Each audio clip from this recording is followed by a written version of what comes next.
where Mohammed and I discuss all things will related. I'm Hassan, your host, and our weekly guest of the show, Mohammed, will be answering some questions around executors, trustees, and guardians. No, it was actually last week, Mohammed, wasn't it? Apologies. This week is going to be inheritance tax. Yeah. You know what? It's funny because the advert for our show literally just played before we went live. And I think that's probably the first time I heard it this whole month, to be honest. It probably plays at different times during the day, but yeah. Mohammed is a UK qualified solicitor, and he's been making Islamic wills for over 10 years, mashallah. It is sadly our last show of this Ramadan today, but you can follow the conversation on truewills.co.uk. Where Mohammed and his team, are doing incredible things. They're sharing incredible insights around will writing and helping you really get started for free with your Islamic will journey. Actually, it is the UK's first Islamic will portal, which allows you to create your will in as little as 20 minutes. Now, Mohammed, in the last few sessions, we looked at many different topics around will writing, the difference between Islamic and English wills, how much you can leave to those who aren't entitled to inherit from you, how much legal heirs, your immediate family get, and how to choose executors, trustees, and guardians. If you are listening and if you have missed these shows in the previous weeks, you can actually go onto Ramadan FM's Facebook page and YouTube channel to listen to the previously recorded shows. Now, today we're going to be discussing inheritance tax, what it is, if everyone has to pay it, can we actually avoid it? Lots of interesting discussions today, Mohammed. So firstly, Mohammed, what is inheritance tax? And you know what, before that, Mohammed, as it is, as tradition, in our previous shows, how is your day going? How's Ramadan treating you? I always like to start off with that. Yeah, alhamdulillah. So Ramadan's gone quickly. Like I said, it's our last show. Today's been a busy day. But alhamdulillah, just looking at some new properties for Lotri, which is a charity which I'm involved with, Lotri Traditional Learning. So literally just finished madrasa, and the children like Tuesdays. Do you know why they like Tuesday, Hassan? Because of our show, but no, probably not. No, because see, madrasa normally I teach from 5:30 to 6:30, but because our show starts at 6, they get half an hour off. So pretty much because of our show. Yeah, so they love Tuesday because of our show, exactly. Yeah, so alhamdulillah. So hopefully they're still working hard or learning about inheritance tax. Probably a little too young for that, alhamdulillah. But no, incredible, mashallah. It's good to hear. I mean, it's bittersweet because I really look forward to this show, and then it's sort of our last one. We should probably ask them if we can get one more in next Tuesday, but I think they're probably fully booked with all the schedule, aren't they? I guess. Yeah, that's fine. No worries. We'll carry on the conversation at True Wills anyway, which is good. So it's not the end. There's much more that to be discussed, and we try to pack as much as we could in terms of the limited time that we had. Alhamdulillah. So yeah, I want to ask you, Mohammed. It's not really. Again, it's one of those topics that's not really discussed. I mean, Islamic wills altogether isn't really discussed, but inheritance tax. I mean, it's you've got to be in it to know it, and it's just one of those things, one of those topics, right? So, what is it? What is inheritance tax all about? Yeah, good question. I mean, inheritance tax is kind of it's got its name as it's the death tax. So it's that tax which people are accustomed to paying when someone dies. But actually, inheritance tax is not that big a deal. Although I'm not even scared of it, but it's not that many people have to pay in reality. So I think they sort of say that 1 in 20 may have to pay inheritance tax, which I think 1 in 20 is not really a big number. Would you say is a big number? 1 out of every 20? Not really. I mean, is that when you say 1 in 20, that's everyone in the UK, right? Muslims and non-Muslims, right? Yeah. So 1 out of every 20 persons may have to pay inheritance tax, just off the bat sort of thing. So I mean, I don't think it's that big a deal. I mean, normally when you think of inheritance tax, I guess you're talking about People talk about inheritance tax avoidance. So certainly these richer people, like I think what's his name, the Prince, what's the chap's name? He passed away recently. The Queen's husband, Prince Philip. So Prince Philip passed away recently. Saying that that out of the hundreds of millions that he would have had, that obviously the Queen wouldn't have paid any tax on that. And so we'll explain why there is. Why did the Queen not pay any tax, right? And should she have paid any tax on that? So, as I said, inheritance tax, it's known as the death tax. Is the tax which so there's two things that you can't get rid of. One is death and one is taxes. But yet people try to get around paying inheritance tax to those who may be liable. So I guess the simplest way to put it is, if you have an estate value of over £325,000, which is known as the nil rate band, and that's a bit of jargon. I know you are anti-jargon, Hassan, but the nil rate band is £325,000. So anyone who has property or estate or value of their goods upon their death, which is over £325,000, is liable. Is potentially liable for inheritance tax. It's potentially liable for inheritance tax. Okay, so that's the kind of the base figure which people look at, is 325,000. Now, kind of what's the history of inheritance tax? Well, the idea was that if you've got such a large acquisition, right? If you have so much, at the end of your life, then you should give some of it to the government. Right? That was I guess the theory behind it, and the amount that's levied is 40%, right? So 40%. So let's just say that somebody has a £1 million inheritance tax liability. Well, then how much of that do they pay? They pay £400,000, which, when you look at it from that perspective, it's a tremendous amount. And so again, this was aimed at people who had large estates, etc. Then obviously with the property prices, how they've just shot up, etc., a lot of let's say ordinary people started getting caught within the inheritance tax web. Okay, and there's been there's been a lot of hoo-ha about it, and ordinary people say, well, look, I shouldn't get penalized because I've got this house and it's worth 325,000, 350,000, etc. Hassan's like, well, you can't even buy a house for less than 350,000. I remember someone I knew once, they made a comment that you couldn't buy a decent house for less than $1 million, and I was like, you know what, that's just that's standard. But yeah, so the government have sort of in very recent years, they've included an extra clause which will help out a lot of people who may have otherwise fell into having to pay inheritance tax. So we'll come to that in a minute. But why is it that the Queen doesn't have to pay any inheritance tax? Do you know, by the way, Hassan, why the Queen didn't have to pay any inheritance tax? That's the first I heard about it, to be fair. No idea. Oh, okay. If I was to guess, because she would probably, I guess, be paying some of it to herself. Maybe that's a very naive answer. Nice. I like it. Yeah.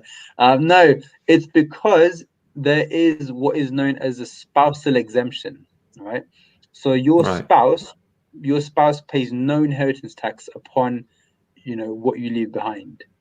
And again, that's important actually for Muslims to realize that, well, there's a couple of points here. Number one, you need to make sure that your spouse is your spouse, right? So not everyone that you're married to is your spouse.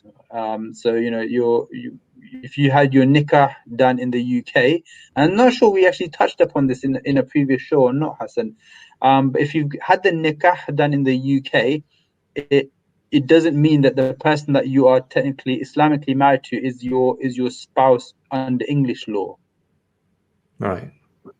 So Right. that could be a huge issue, really, and I'm sure you'll tell me why.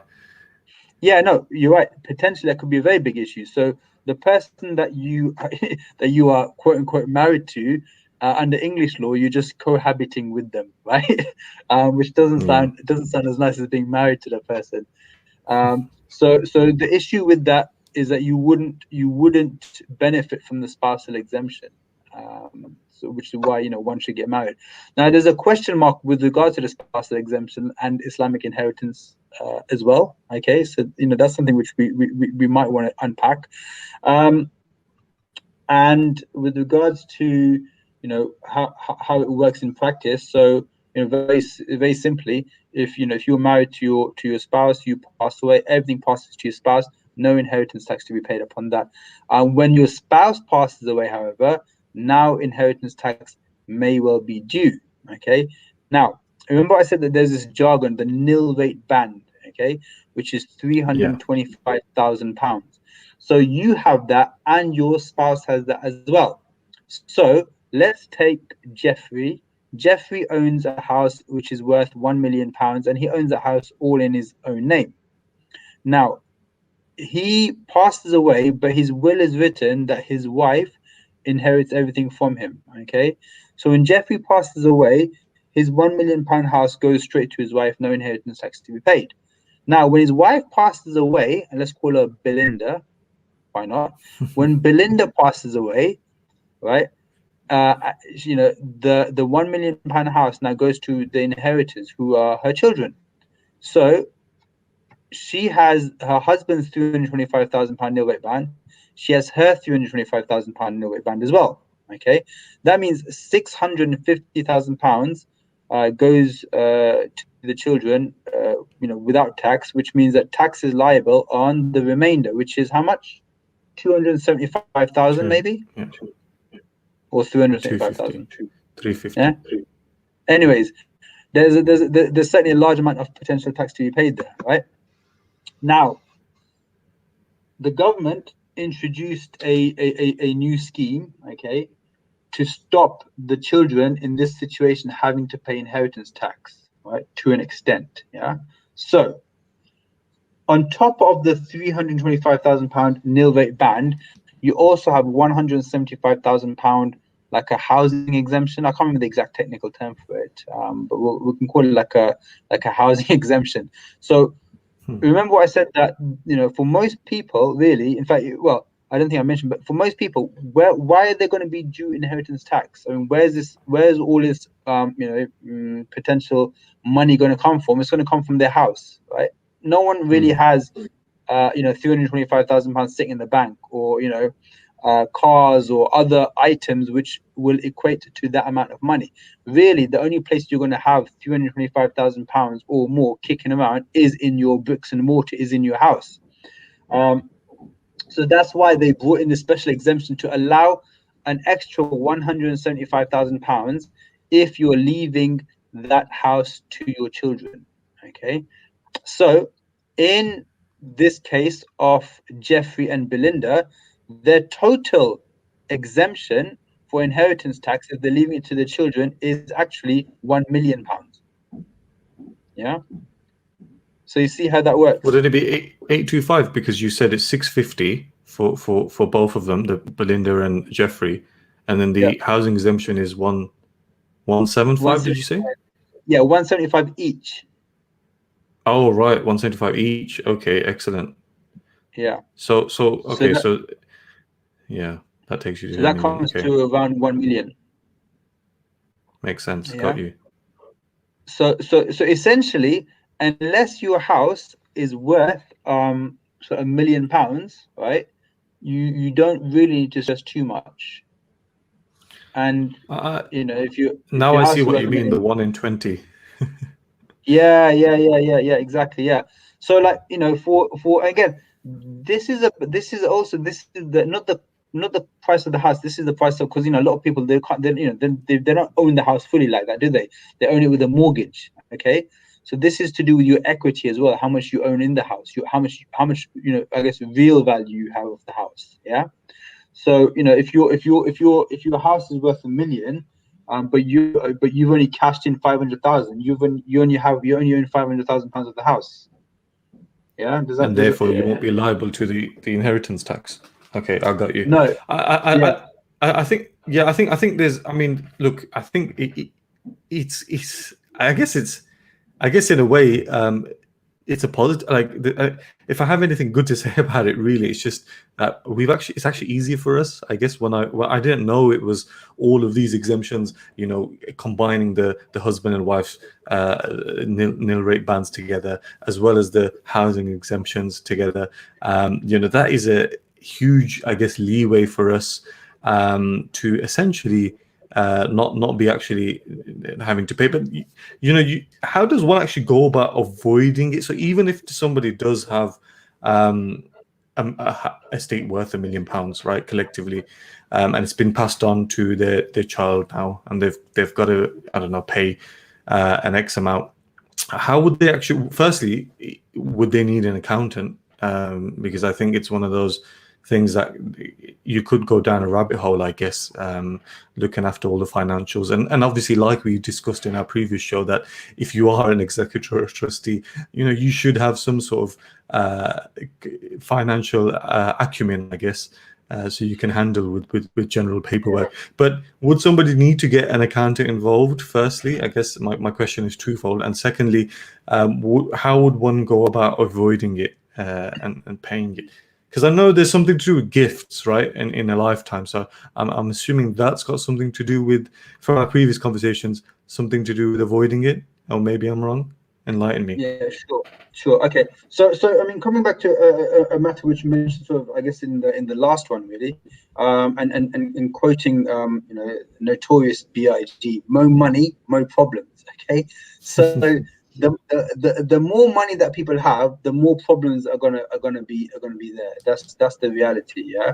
So, you know, when it comes, do you need an accountant? Do you need someone to, so, you know, sort your finances out so that you're not liable to inheritance tax, etc.?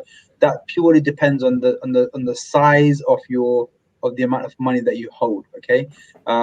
Now, for your average person, realistically, even if their house, okay, was worth £600,000, right, the best way to avoid, and again, there's a difference. I remember when I was in legal school, we did a module called like tax, and where I can't remember exactly what it was, right? Like tax and revenue or something. And they always made this real distinction between tax avoidance and tax evasion, right? So tax avoidance is perfectly legal, but tax evasion is actually illegal. So terminology is very important. So in tax avoidance, you know, the most simple way of dealing with it is to look at how you own your property. So a lot of people, you know, when they own their property, let's say the property is worth £500,000 for argument's sake, yeah, they own it as what's known as beneficial joint tenancy, in a joint tenancy. So a joint tenancy, what this means is that I own the whole house and my spouse owns the whole house. So when I pass away, my spouse continues to own the whole house, right? What does that mean? It means that if the house is worth £500,000, when I pass away, then my £500,000 is now my wife's £500,000 in terms of the house. Okay. The easy way to get around that is to actually what they call sever the joint tenancy. So I now, you know, I guess put an application to the land registry. Is fairly straightforward, and I say, look, I no longer own the whole thing with my wife as one unit. Rather, we each own 50% of it now. Okay, so what's my estate worth now, Hassan? 250K. Exactly. So my estate now is just dropped to 250,000.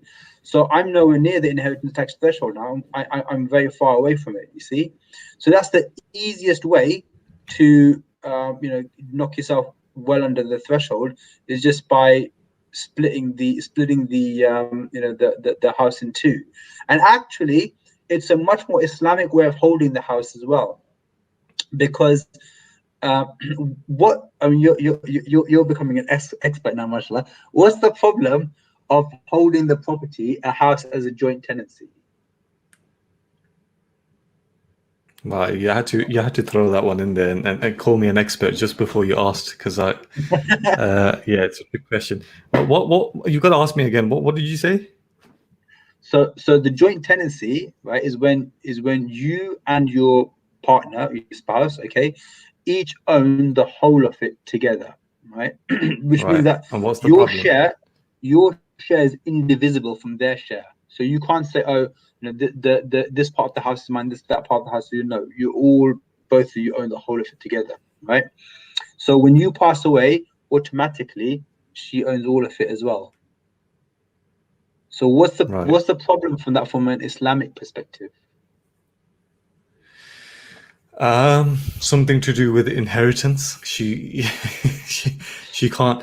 Is it that is because she is only allowed a fixed share from your inheritance? That amount of the property would go beyond the fixed share that she's allowed to inherit.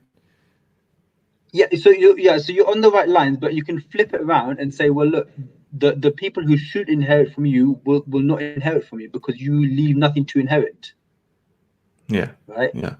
And so that's where the dilemma comes in. So in effect, for all intents and purposes, you do have something, especially because generally speaking, okay, and I'm not going sort of like stereotypical, etc.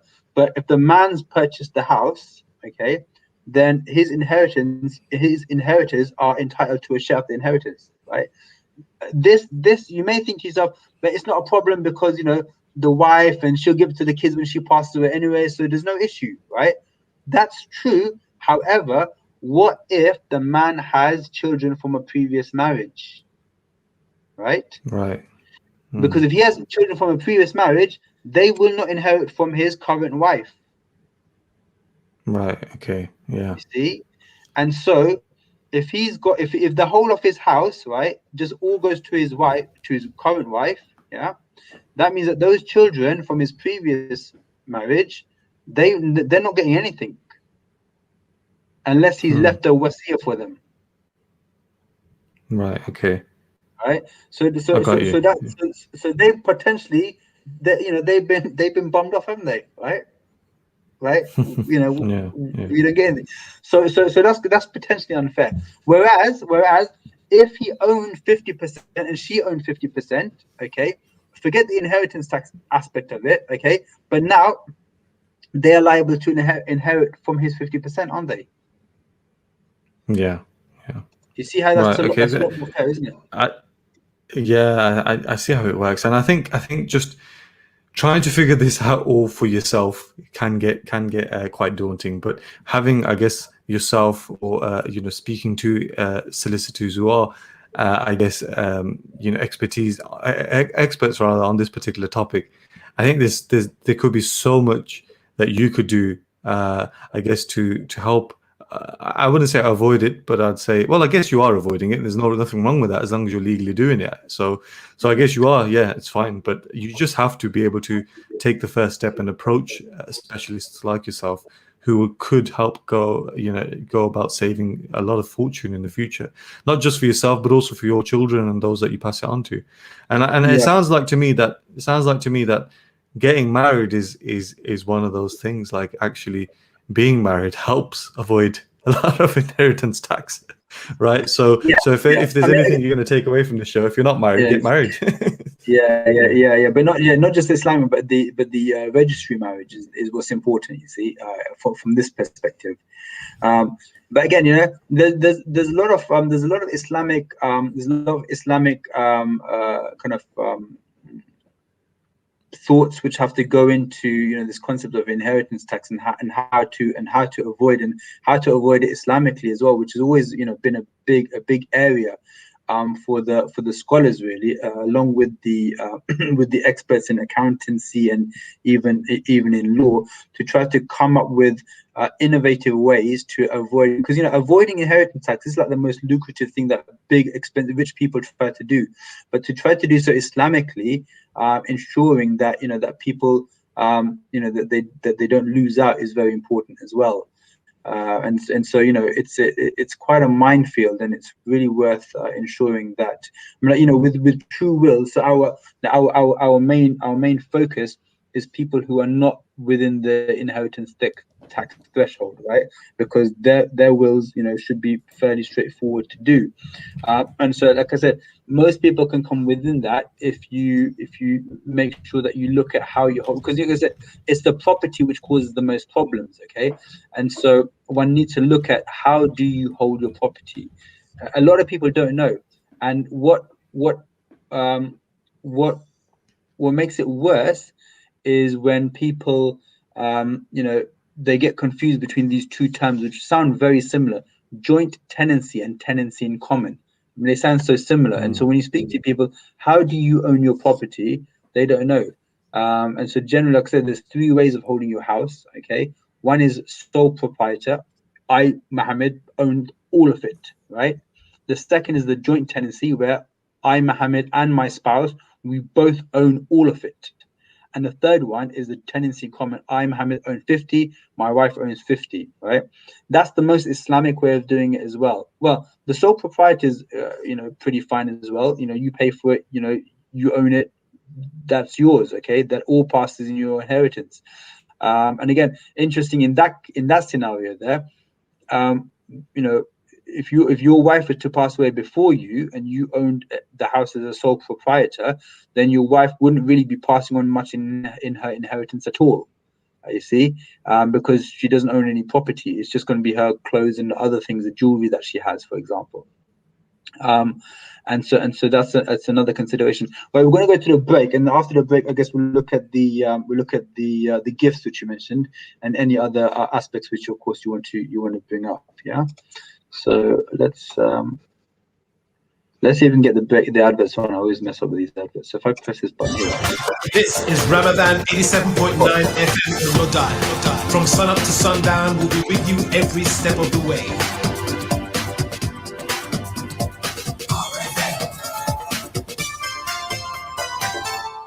Families Relief are working on a special Ramadan program that needs your help and support. Whether you would like to donate zakat, sadaqah, fidya or fitrana, your Ramadan donations will help us distribute food and clean water to impoverished families in needy countries like Pakistan, Yemen, Syria, Palestine and Africa. Help us to help them survive this Ramadan. Donate now on 0114 365 4454 or go online to familiesrelief.org.uk. Together we can save lives. Awarded the UK's Best Muslim Charity of the Year, Muslim Global Relief, bringing hope to life for 20 years in over 40 countries around the world. Every water pump you helped to install, every needy person you helped to feed, every orphan child that you sent to school has a powerful impact on people's lives. Let us continue to make change. Make a 100% zakat donation today. Visit muslimglobalrelief.org. Allah has bestowed us with another Ramadan. Its days are the perfect time to help the suffering Ummah with our supplications and our charitable giving. Make the difference with UK charity Ummah Welfare Trust by supporting its emergency, development and Ramadan programs. We are part of the Ummah, and the Ummah is a part of us. So be generous and donate for our brothers and sisters this Ramadan. Come and visit us at Al Ansar and find fantastic deals on food and drink. At Al Ansar, we specialize in Asian groceries and HMC halal meat. We stock products from all over the world and have everything you need this Ramadan, from big packs of rice, flour and oil to dates, treats and snacks. You can find us at 153 Queens Way in Bletchley or call us on 01908 411 334. Assalamu alaikum, this is Hannah from The Readers Show. Join me and my special guests every Saturday at 1:15 p.m. for friendly conversations about the 5 pillars of Islam. What are the Readers' perspectives on the joys and challenges of prayer, fasting, charity and the pilgrimage? Find out by tuning in to The Readers Show every Saturday at 1:15 p.m. Assalamu alaikum, my dear sisters. Come and join me on Ramadan FM show, me, my Lord, my Iman, every Wednesday at 2 o'clock. We will be going on a journey talking about developing a positive mindset and inner self-confidence, discussing can success only come from Allah, and we will look into how we can keep our connection with Allah despite the chaos of life. Me, my Lord, my Iman, every Wednesday at 2 o'clock. See you then, inshallah. For a list of all our sponsors, please visit ramadanfm.com. Ramadan, 87.9 FM. Welcome back to the Islamic World Show. For anyone that's just tuned in, today we're discussing inheritance tax. Now, before the break, we began discussing pretty much how to avoid it. So far we've established a few things. We've established that the nil threshold of inheritance tax is 325k. Now, this is doubled to 650,000 for spousal exemption. So Mohammed's basically telling any of you singletons to get married because it allows you to save on tax. 175k is given to each individual for housing exemption, though that's not the correct term. It's something to do with housing exemptions, isn't it, Mohammed? That takes it up to 300,000, and then that basically means £1 million is I guess he takes the threshold to £1 million really. Which makes sense as to why 1 in 20 people only really have to be liable to pay this tax. Now, Mohammed, just before the show, you mentioned gifts. I think that's another, I guess, scenario as to how somebody can go about avoiding paying inheritance tax. So enlighten me more on that. Yeah, so there are various exemptions for kind of small gifts that a person gives throughout their lifetime. But the main one really is what's known as the potentially exempt transfer. So that's where someone gifts you for example, a property. Someone gifted you a property, and they survived 7 years. That gift would be exempt from inheritance tax. So that's why it's called potentially exempt, because if they die within that 7-year period, there's a tapering relief. So after for the first 2 years there's no exemption, and from the 3rd year onwards there's a tapering exemption up until the 7th year, which is 100%. So that's one way of disposing of large value item gifts, really. The other the other thing worth mentioning as well is that you can't have a gift with reservation. So for example, someone, I might be lagging a bit. That might be because I've got my video on. No, I'm fine. Okay, that might be because let's say someone gives you your parents usually. Okay, let's say your parents gift you the house, right? Parents gift you the house, but they continue to live in the house. The HMRC will not see that as a genuine gift, right? Because they'll say, well, look, it's a gift with a reservation. They're still living there. They're not really gifted it to you, right? And so that wouldn't necessarily be something which is a potentially exempt transfer. So there are some potential quagmires for people that are trying to kind of do it yourself exemptions, etc. But yeah, so otherwise a potentially exempt transfer is usually quite good. So you can, as I said, you can get rid of high value items in that way without having to pay inheritance tax potentially on those. There are other smaller gifts which you can give. For example, there's a small marriage gift you can give to someone. There are other gifts, and you might think to yourself, well, how is HMRC going to know about all of these gifts that you're given, whether they are exempt or not? That really comes down to you when you're doing, if you're doing probate for them, right? So you have to then list all of the the assets which that person owns, and also sort of any large gifts or amounts that have been paid out, so that HMRC can then look and see, okay, which of these is liable for coming within the inheritance tax. So it may not necessarily be just what you own at your death, right? It may also be anything which you've kind of gifted or given away over the sort of few years prior to your death as well, which could be brought together under, for inheritance tax purposes. Right, excellent. Got you. Mohammed, what I want to ask is, if somebody is going to create an Islamic will, they've been listening to our shows and they've decided it's time to create one, and they've actually fallen under this particular threshold. Would they need a separate will then, or a different type of will to a normal one that we previously discussed, or would I guess one will do, just a generic one. One ring to rule them all, Hassan. One will for all of them. Yeah, no, one will is fine. One will is fine. So you can write a will. So again, if you think that you're going to be above the inheritance tax thresholds, then you'd want to get specific advice with regards to a will, which is going to allow you to not have to pay that inheritance tax, really. And so you could speak to an accountant for that, or you could speak to someone who has an understanding of how this works, especially if it's from an Islamic context. Then not all of the exemptions and the jiggery pokery which a high street advisor is going to give you will be suitable for a Muslim.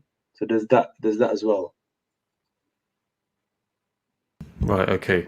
But Mohammed, what is, I guess, the main difference between the larger state will, so to speak, and I guess a normal one? You've probably already discussed what the difference is, but would there be additional pieces of documents that they need to collate or include? Or not really. So some of these sort of larger will estates, what they do, they actually have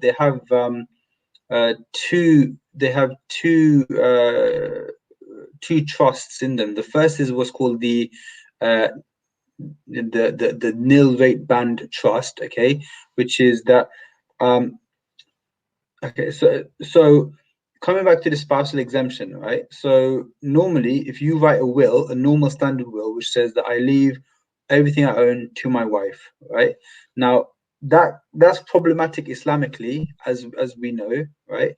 And so as a Muslim, you can't do that. So you can't get your standard will and leave everything to your wife, and then that spousal exemption kicks in. She doesn't pay any inheritance tax. It doesn't work like that. So under an Islamic tax efficient will, you could say, what you would do is you'd stick 325,000 £325,000 into a trust, okay, which goes to your wife.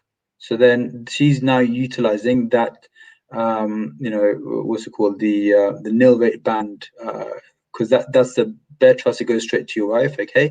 So she uses that exemption, and then the rest of it kind of goes into a discretionary trust to be divided amongst your inheritors, etc. So there are those sort of considerations. So there's like a double trust inside the will. That might sound a bit complicated. Yeah, I mean, to be honest, I think if you are going to be falling under this particular category, there's not really one solution that fits all. It's all on a case-by-case basis, I guess. And I guess yourself, Mohammed, you would do this through True Wills, wouldn't you? Look after sort of larger state Islamic wills. That's right, yeah. So inshallah, that's something which we're looking to sort of take up the ground, inshallah, in the near future, because like you said, Hassan, those are case by case. Those those you need to speak to the person, find out how they're holding the property, what exemptions there are, right, and then look at the best way for them to be able to dispose of what they can to lighten their inheritance tax bill.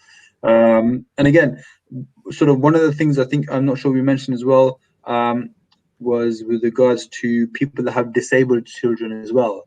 So with disabled children, sort of special trusts are required for them as well, which will allow them to be looked after, but not allow them to actually own any property, because if they own the property, the local authority, when it comes to giving them the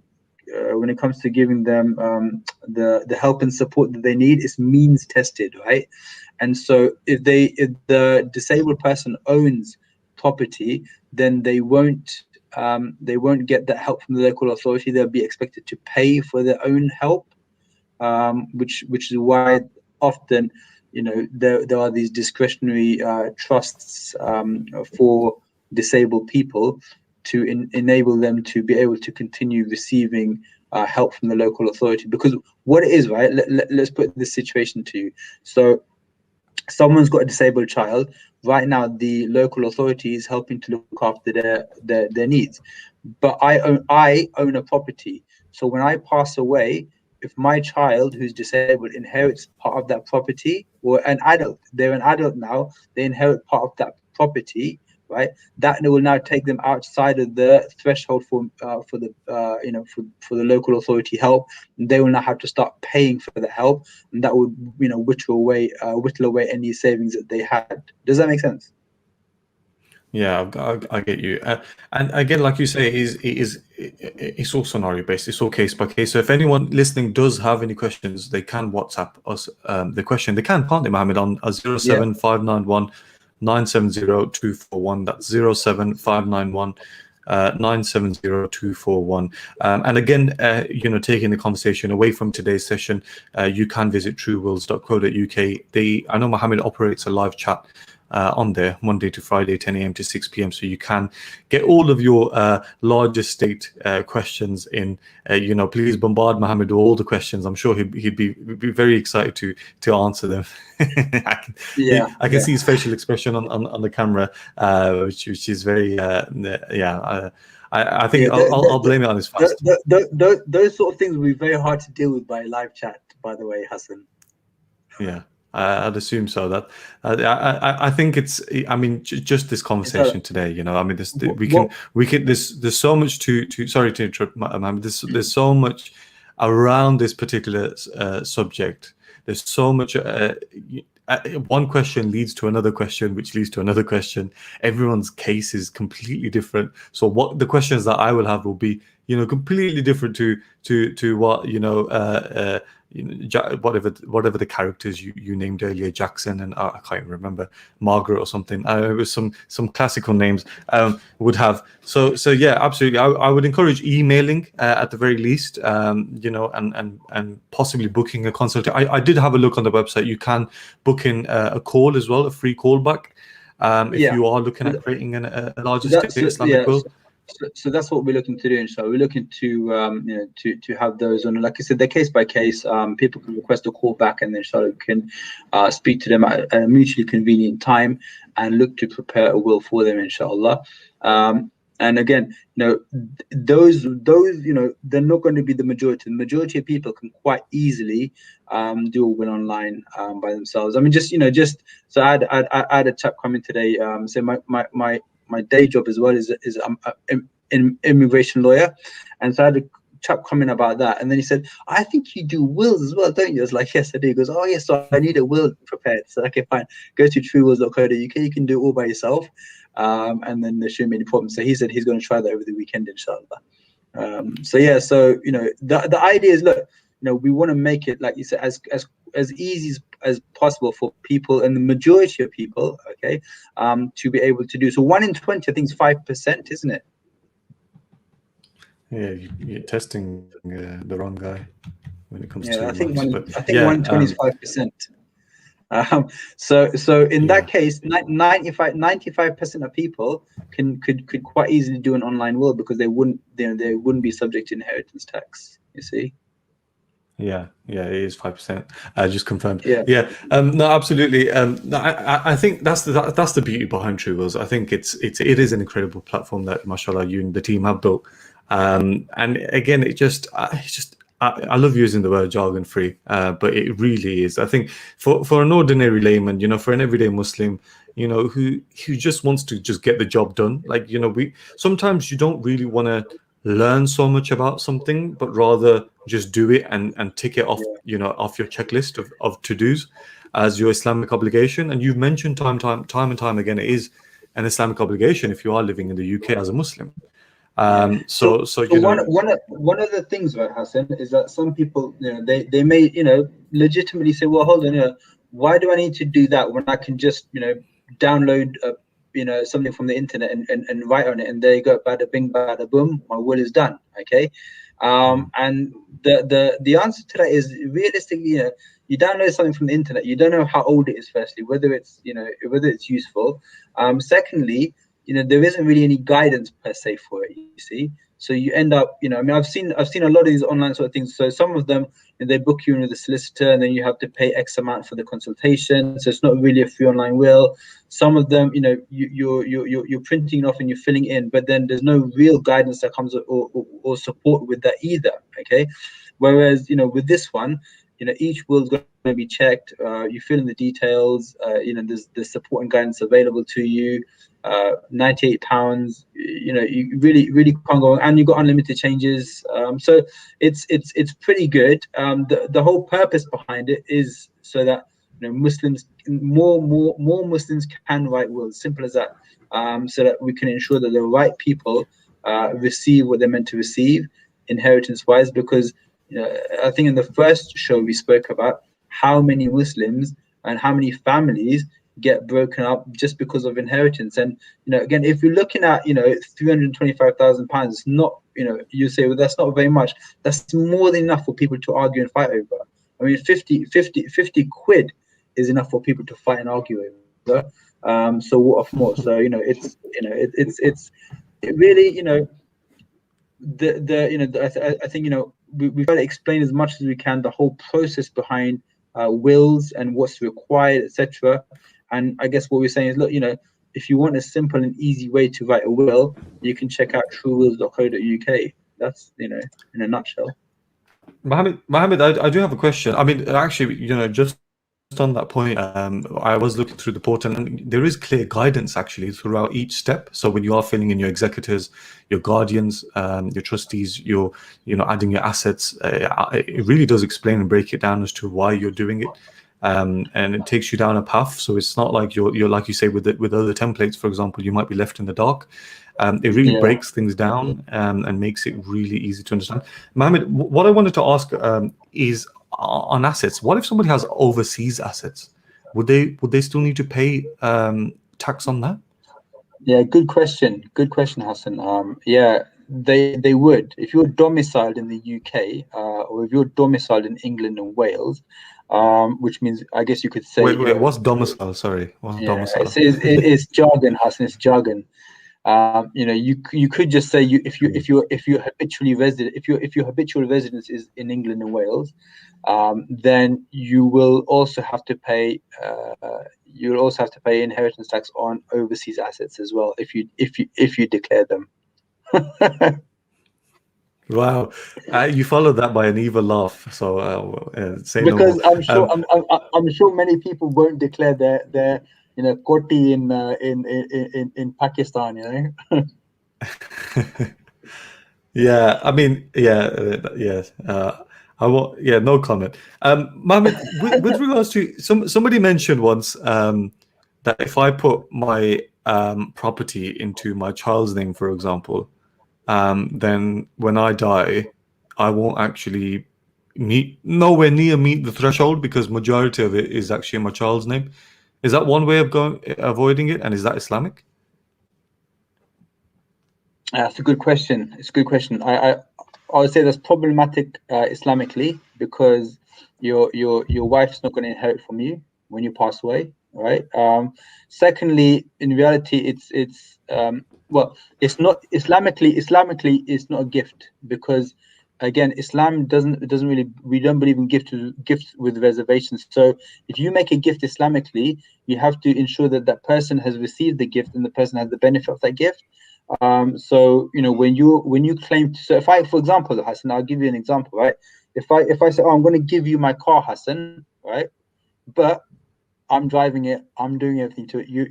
It's not. I'm just on paper said I given to you, but I haven't.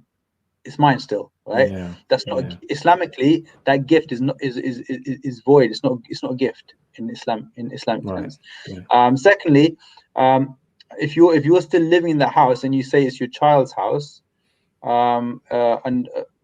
inheritance tax wise is not a problem because after 7 years that house will be taxed. There won't be any inheritance tax to pay. But again, is it a gift with reservation because you're still living there? Yeah, that will be problematic because it's a gift with reservation. You're still living in the house even though you're saying it's your child's. So that's going to be problematic. It's not a true gift. Right. Yeah, so I guess it there comes are down issues to with those sort of morals. things. Yeah. Well, yeah, morals Yeah. and also whether or not the HMRC will look through it and see what you're trying to do and say, well, no, it's not actually a gift. So, yeah, there are some potential issues with that. The other thing I also wanted to say as well, that I know that you just mentioned a few moments ago. Well, there's two things. Firstly, that inshallah, I think your request has been heard, and there will be another show next week, next Tuesday. Yeah, one of the sisters from the management teams confirmed that alhamdulillah we are due to go live again next Tuesday. I didn't know. I think because the slot is available and obviously Ramadan's still on next Tuesday, as far as I know. Inshallah, we do have time to do a show. Now, alhamdulillah, I will be actually joined by one of the chaps who is I guess the brainchild, mashallah, behind True Wills. He is head of experience, customer experience, who heads the product and engineering team, who's helped build the platform itself and build really a first of a kind project. A product that's taken complete jargon away from all the complexities around Islamic will writing. So I'm really excited now that I've been told I can interview him around this particular platform. So if anyone is considering making a will, and they have gone on to truewills.co.uk, they've had a play around with the portal itself, but they've got questions around this, around completing the will, they can again next week WhatsApp the questions in. We will be giving the number again next week on the show itself, and I can ask Shabir those questions around it. That's Mohammed, Mr. Shabir Shefa, mashallah, said I guess the brainchild behind the actual product and the design of it, and how it all looks and feels and works, mashallah. Great work done by him. One thing I just want to quickly add, Hassan, you mentioned about how we've gone to great lengths to ensure that every stage and every step is fully explained to the user, and I guess as part of the user experience, we've actually we've managed to run this product, the Will portal, True Wills portal, by various high-level Islamic scholars as well, and so we've been working with those scholars to ensure that everything is bona fide, halal, all good, ticks all the boxes. And also, aids in that user experience. And mashallah, the feedback that we've had from those scholars, inshallah, I won't reveal their names just yet, but we will soon. The feedback that we've received from them is that, they are very excited about it. And, for scholars to be excited about something like this is quite good, because they see it as revolutionizing, I'm tired now, revolutionizing this particular field of Islamic will writing, which is, again, a fard which is very often not fulfilled. Absolutely. And if there's anything that, to take, I'd encourage listeners to take away from all of our shows is that if you're living in the UK and you're a Muslim, Islamic will is an obligation. So I wouldn't delay, and obviously, Muhammad can enlighten us on why we shouldn't delay. Death could come at any time. There's things that subhanallah, we hear stories all the time from our near relatives, friends that we know. When you're scrolling through Facebook, the amount of deaths and announcements that you hear, the janazah announcements, or nowadays, subhanallah, are we allowed to go to janazahs during COVID? I don't even know. It's been that long since I attended one, subhanallah. We are. Yeah, but there's a limited amount, right? Yeah, I think they're lifting the limit soon. Oh, alhamdulillah, that's good. But yeah, it has been incredible, Mohammed. Thank you again for joining us on all 4 shows. It's been absolutely delightful questioning you on this humongous topic of Islamic will writing. Something that I didn't much about, and now, mashallah, thanks to you, I have somewhat gained a little bit of knowledge on. So I am grateful. Jazakallah khair for your time, and I hope that the listeners have benefited. from this show. And I do hope that, with True Wills, you can, carry on with the torch flaming, doing more shows around this and I hope, your social media channels and things like that, you have an array of blog posts on there, which are very helpful. So I'd like to, I guess, wrap things up. For myself, Mohammed, you've been incredible in teaching us about Islamic wills, but I know you do teach on other various platforms as well. You, mashallah, are very, very knowledgeable in terms of.